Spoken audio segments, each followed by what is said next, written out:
everybody, welcome back to That Fiction Life. Today is probably the most exciting video that I will ever make in my whole entire life because The Hunger Games has returned. Suzanne Collins has risen from wherever the hell she has been for the last 10 years. We will be discussing Ballad of Songbirds and Snakes. There will be no spoilers for the beginning of this video, so don't worry. There was no way I wasn't going to recreate this cover. So on this side we have the snake, because there is a snake in the title, as well as a songbird. Don't really know which one. I try to just be a little bit generic because it's hard to draw a bird on your face. So here it is, an ambiguous songbird. Without further ado, let's begin.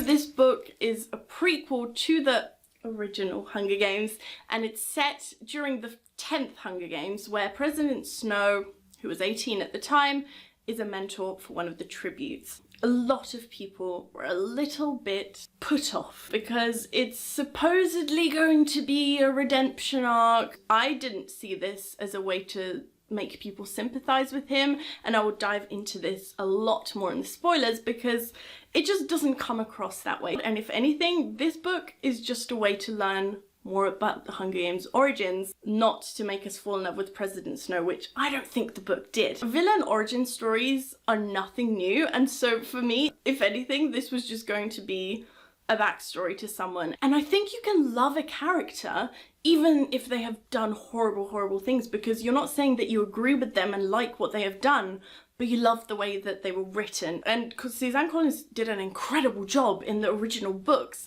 depicting this completely crazy character who did some truly horrendous things. So we're going to do some quick non-spoiler thoughts. First of all, the pacing of Suzanne Collins' writing is just a thing of beauty. All the big action scenes and all the kind of climactic scenes happen at the perfect times. Just as you begin to lose interest in something, for instance, something happens and your mind is blown and you just don't know what to do with your life. This was me this whole book. There's just a flow to her stories, and I think that this is her biggest strength. The connections between the original books are also so much fun to look out for because you really look for those Easter eggs, you know, there's a mention of some characters, there's a mention of places we know. I was living for it. It was my favourite part, looking for all the things I recognised. It was also really interesting to see how unestablished the Hunger Games themselves were, because if you think about it, this is only its 10th year in existence, and I don't know why this didn't occur to me, but it's not as advanced as it is in the original trilogy. It felt very homely reading this because it was as though I was returning to a land that I love. Obviously, you know, the plot is dark as hell, but there's something very enchanting about reading these books, and it felt very nostalgic. That was my favourite part about the last 2 days. I listened to it on audiobook, which is why you're wondering I'm not holding a physical copy, and it was beautiful. It was a great journey. I had so many ups and downs going through this book. I'm loving the parallels between the Hunger Games from the original books. I was a little bit influenced by people saying, oh, we're going to fall in love with Snow. You know, she fooled us all. Here we're all thinking this is going to make us like Snow's character. And yes, it still makes me like him as a well-written, a well-rounded, crazy psychopath, but I don't feel any connection to him. And it's just the way it was done was to me great. There were some things that were not as perfectly tied up as I would have liked, but I'm not going to talk in detail about anything. So overall, I had an amazing time reading this. That's all I'm going to say for non-spoilers because I have so many thoughts. I mean, 7 pages of them to go through the feels. So if you have not read the book, please exit this video because you don't want to be spoiled. Go read the book. I highly recommend you do. I think it's definitely worth the 17-hour audiobook investment. It was really a great listening experience. I do have a free Audible credit that I'm just going to put down below if you would like to get the audiobook, or alternatively other bookstore links are also in the description. And now without further ado, we're going to dive into spoilers. So final warning for people that haven't read the book. So as I'm going through this, please do leave your thoughts on anything below because I need some fandom therapy for this book. So the book begins, first thing going to my head is the fact that this is exactly like the first Hunger Games book, because Katniss herself was preparing for the reaping. And what surprised me the most was that society wasn't fond of the Hunger Games, that even capital residents were not big fans of this. This whole book was pretty much them thinking of a marketing strategy for the Hunger Games themselves. This is literally a fight to the death that they're talking about, but they're thinking about, oh, how can we have the audience engaged and how can we promote this further? And I freaked the hell out when they said that Tigris was the one that was preparing his clothes and giving him the outfit for the reaping, and I was thinking, hold on a second, is this Tigris the person that saved Katniss and her friends that time where they needed to hide out? And I can't remember for the life of me if this is mentioned in the original books, but I freaked the hell out because we know Tigris, you know, we spent quite a few chapters with her in Mockingjay, and now she's just here being Snow's cousin and best friend. So we already knew that Snow's family was struggling financially. Yes, they had their penthouse, but that was really all they had, and even that was endangered. Even in the first couple of chapters, you begin to see this obsession that he has with success, and he has a very solid plan for his future. So then we go to the districts and we see the reaping happen, and Lucy Greybeard is announced as the District 12 tribute. So she is assigned to Snow and he's not very happy about it. But the thing that completely blew my mind was how he kind of took it in his stride a little bit. You know, he's thinking, I received probably the worst person that I could have gotten, but I can still win. I can use her performance to my advantage. You had the whole dance and the song and the snake, which was iconic because, you know, we like snakes on this channel. I'm a Slytherin. It's just a given. So the way this whole part was written, how he was thinking about being strategic, even though he has arguably the worst tribute to have. When he goes to meet Lucy at the train station, then he brings her a gift, and I was thinking, what in the hell is this character? I won't lie, I thought he was going to be sulking throughout this whole book and just giving up on life and everything because he's having to work with someone from District 12. So I adored Lucy's entrance into this book. She really made a mark, and I don't know if I was expecting that. I don't know if I really just thought this book was going to be about a more ordinary character and the focus is going to be about Snow being crazy and sort of the standout of the book. But the fact that she had such a great personality and she was so confident and she had her own massive plotline really thrilled me. I was surprised to learn that she wasn't an original District 12 member. She is just part of this group of travellers that entertain people, and they just happened to be in District 12 when everything went to crap. This is such a side note, nothing to do with this, but didn't we all die when there was a character called Hilarious? The way the narrator pronounced it was hilarious, right? But I can imagine people reading the book just going, oh, it's Hilarious Heavensby. Where did this name come from? I would like to know. And also, is this person related to Plutarch Heavensby from the original trilogy? The zoo scene, this was sort of when you were beginning to see how messed up this book was going to be. Let me tell you, Mockingjay isn't my favourite book, let's put that out there, but it is a dark as hell book, and I didn't think this book would even manage to come close to this zoo scene. People could just go and see them like animals in a zoo, and they were locked up. I laughed so much when Snow went down with them and he kind of just got himself trapped. I like characters that take advantage of a crap situation, and this was the perfect example of seeing his hope and his willingness to actually try with Lucy. And he thought, you know, okay, let's get out in front of the cameras because they will like you. Then you will gain fans and that can lead to sponsors. Based on that summary for the book, I really thought that he was just not going to give a crap. Up until this part, he definitely didn't feel like the Snow that we know. And not that I expected him to be dissecting puppies as a hobby or anything, but I expected more malice from him from the start. But I guess it does make sense, you know, he is only 18 when we meet him. I liked the strategies we were seeing. The purpose wasn't even to win the Hunger Games. in those times, which I found quite interesting. At this point, the Hunger Games are new. They're only trying to really find an audience. Where I thought the book was going to take a real sort of 180 from where it was heading was when Sejanus and Snow are having a little meeting. Sejanus says he doesn't really want to do this anymore, and so Snow should have the better candidate, and he offers him up Marcus.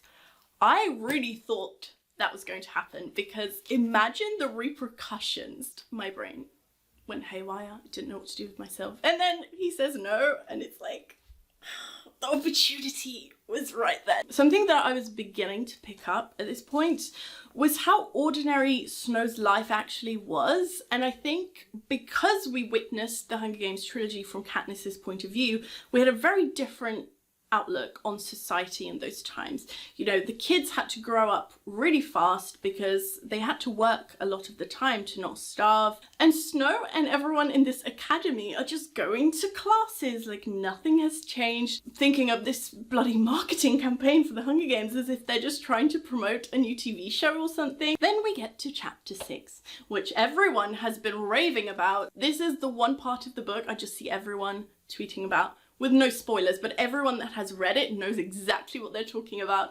And, you know, it's the throat cutting scene. You know, this girl, one of the mentors, I forget her name, she's by the cage and her tribute just slits her throat, and I was so shocked because it's pretty early on in the book and you just don't really expect these massive plot twists to happen.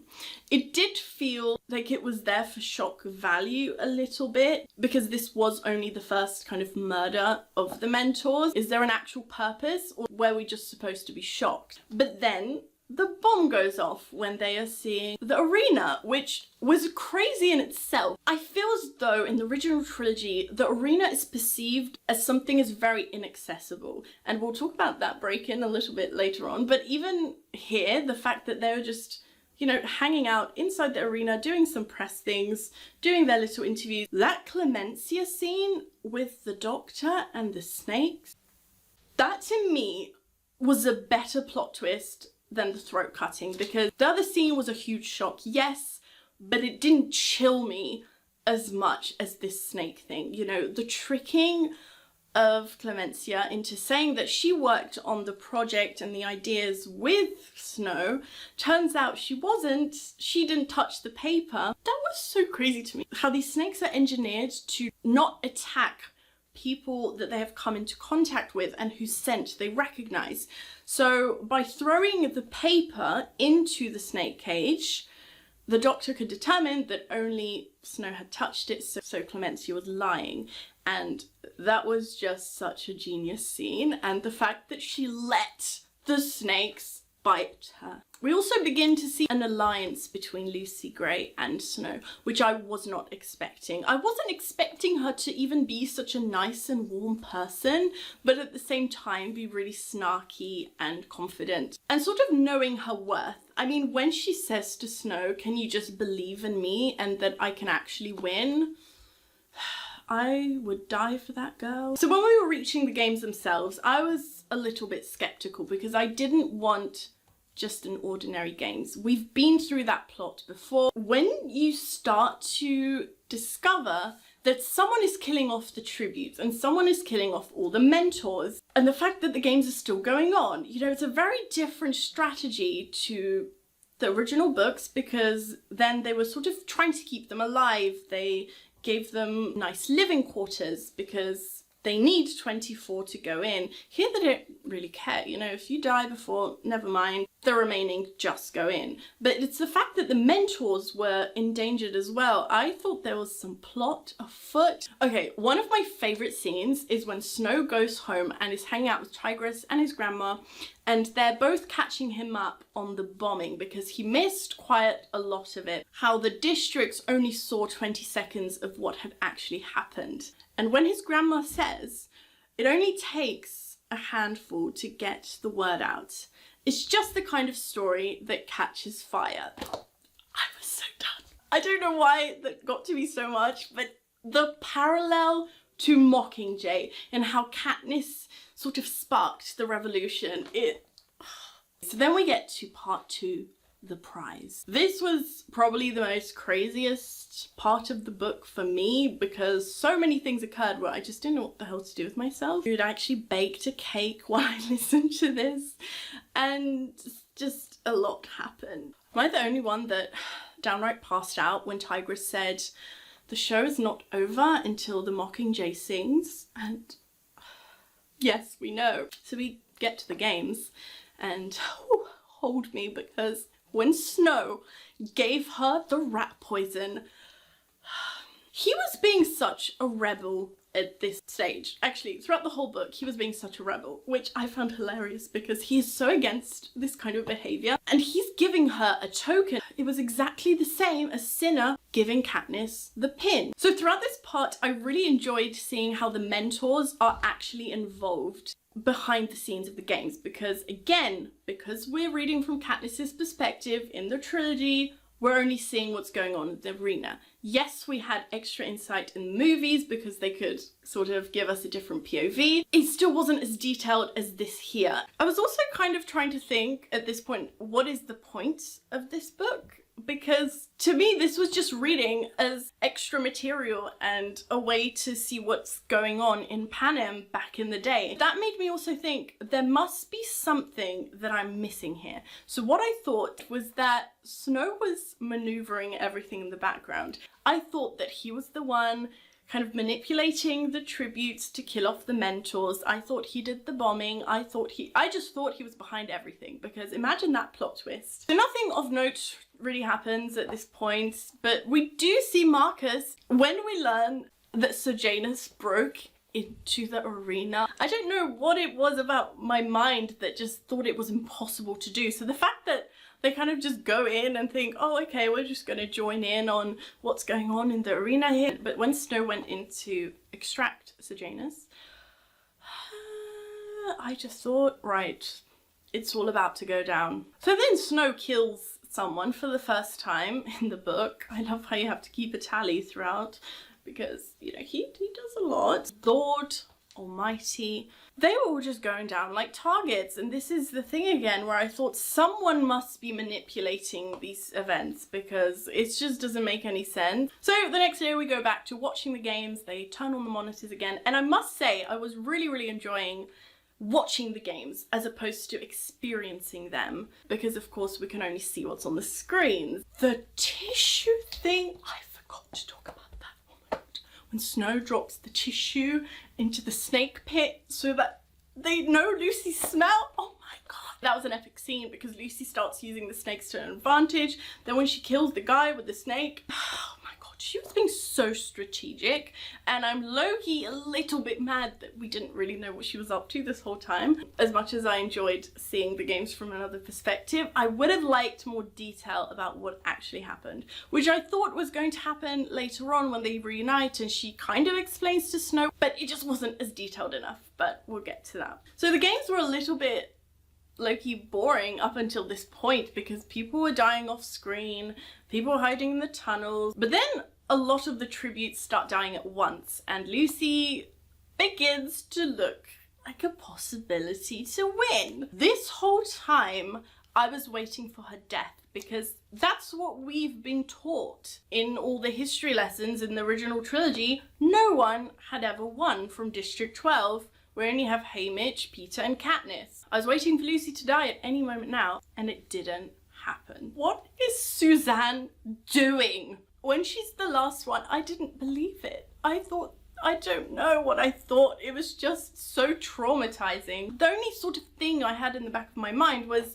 but Lucy doesn't really belong to a district. And then the erasing from history idea came to my head, which is the one that ended up becoming true. Snow gets back and he goes to the dean's office, and when he puts the 3 items, you have the napkin and then the handkerchief and then the compact, and I was dying because I was a bit stressed for Lucy, not going to lie, because we don't even know if she's alive, first of all. But if she is, if it gets out that they cheated, pretty much. The parallels with Katniss again. The fact that she cheated her way out of death. The same thing is happening here, and I really was not expecting this behaviour from Snow. His thirst for the win and his thirst for his power, he's willing to break those rules. So we get to part 3. This part is my least favourite part, purely because I don't think anything of note really happened up until right at the end. And I was sort of thinking, what in the hell? We've just gone from the arena to the bloody peacekeeper training, and he's going to District 12, and we all knew he was going to be reunited with Lucy, but at the same time I'm thinking, how does he get out of this, right? Because he becomes the president later on, but now he's a peacekeeper in District 12 of all places. It was stressful. I've never been so confused in my whole life, because they're essentially erasing him from history. You know, how do you come back from this? Then Sir Janus turns up and he's going to be a peacekeeper too. It wasn't as exciting, you know, that whole part just really fell flat compared to everything else that has just occurred. I really thought that Lucy wasn't even alive at this point.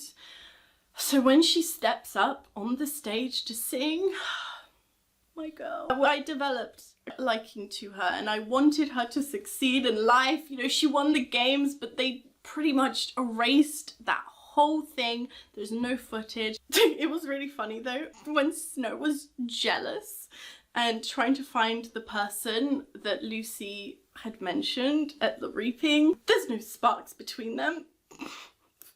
That was very funny. There's not a lot of funny moments in this book, so when something just kind of stupid happens, I laugh. Okay, so Snow goes to stalk her in the woods. She's singing The Hanging Tree, and I just can't with this book.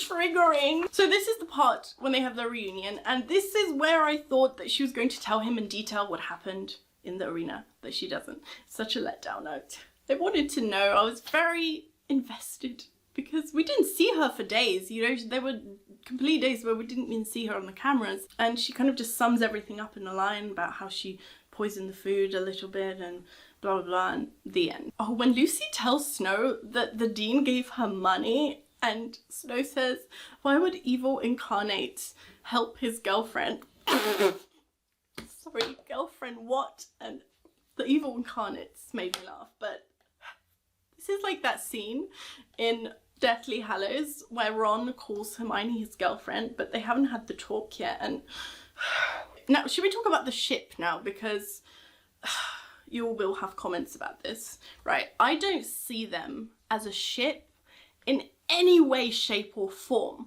I don't even think that they had chemistry. This whole relationship of theirs felt artificial, and it's definitely proved later on in the book when they kind of just stop it like that.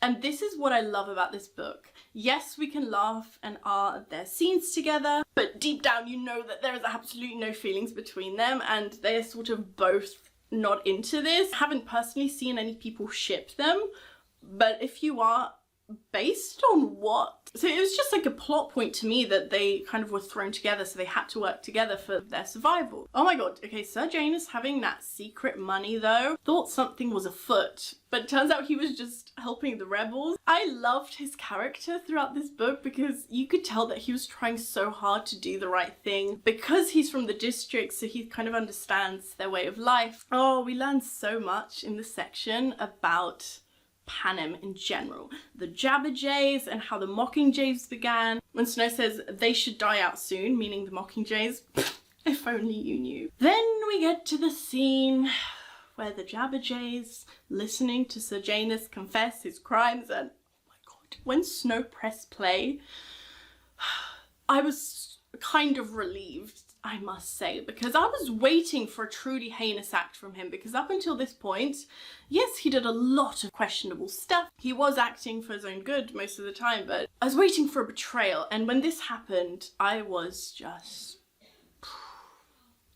We're seeing the real President Snow here, betraying his low-key best friend. So we get some more deaths, and Snow seems to be on a roll towards the end of the book because Billy and Mayfair also die, and they have to cover up this murder. And it's also confirmed, yes, we all kind of knew that this was a thing, but it's confirmed that Lucy was only in the arena and she was chosen at the reaping because of the mayor. When Sir Janus is killed, that hurt me because I really grew to love his character, and he was like the original Katniss, you know? He was trying to do the right thing from the inside and help the rebels. Do you think if this had played out differently that they would have gone and found District 13? So then the standoff happens with Lucy and Snow. He says that they're going to run off together, but he doesn't like the lifestyle of living in the woods, and he decides that now that they found the weapons with his DNA, so he can no longer be implicated for those murders, he now thinks that he'll just go back because he'll be fine. Lucy allegedly becomes suspicious that Sir Janus was only dead because of Snow betraying him. She runs off to look for Katniss Root.